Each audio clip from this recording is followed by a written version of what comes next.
I had to sleep with my sister to prove to my parents that she was obsessed with me. It all started when she would bury her head under my skirt.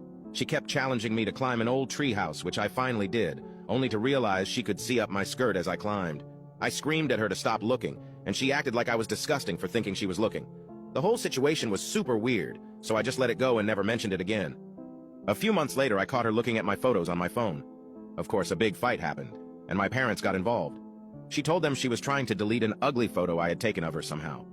My parents saw it as if we were both in the wrong. I didn't have anything scandalous there, but it just felt so wrong for her to be looking at my photos. 2 years later, when we were moving to a new house, my sister and I found out we would be sharing the same bathroom. My sister acted annoyed, but I could see the smile on her face. She never knocked when I was in the shower. Instead, she just tried to see if the door was locked. Eventually, the inevitable happened. I forgot to lock the door, and she barged in. Fortunately, I was still dressed. I told my parents about it, and instead of the solution being that she should knock, the solution was that I should use the guest bathroom downstairs. Just when I thought it couldn't get worse, it did.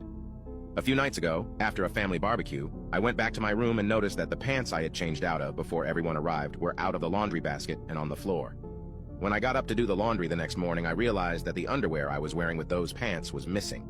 I wanted to scream my sister's name and storm into her room, but it would be pointless. The idea of confronting her about it, and her trying to manipulate me again, was so exhausting that I simply didn't say anything. I knew my younger sister was guilty, but I had no concrete proof, and I was sure that if I confronted her or told my parents, she would just try to manipulate me again and make me feel crazy. As I suspected, a few days later I noticed that some of my white and black underwear were missing from my dresser, but this time I didn't say anything and acted like I didn't know anything. The next part of my plan was a bit sneaky, as I suspected.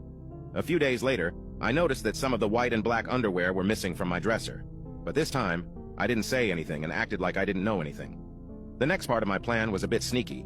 I was thinking about how to make her hit on me or something like that so I could record it and show my parents. So, I decided on something. My parents were going to another city for the wedding of 2 of their friends. That day would be perfect to put the plan into action, so the day arrived.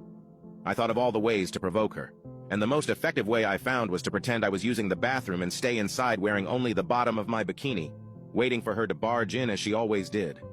As expected, she broke in through the door as usual, but I didn't expect the reaction she had. She stood there staring at me as if she wanted to pounce on me, like a wolf looks at its prey defensively, but at the same time with a scared expression. This time, I did it differently. I didn't scream. I didn't move away. I didn't make a scene. I just looked into her eyes with a tempting expression. I smiled and asked, "Do you like what you see?" She was startled again and said, "Of course, I've always hoped for this sight." At that moment, I knew my plan was going to work. Now you can check if there is a part 2 by pressing share and more.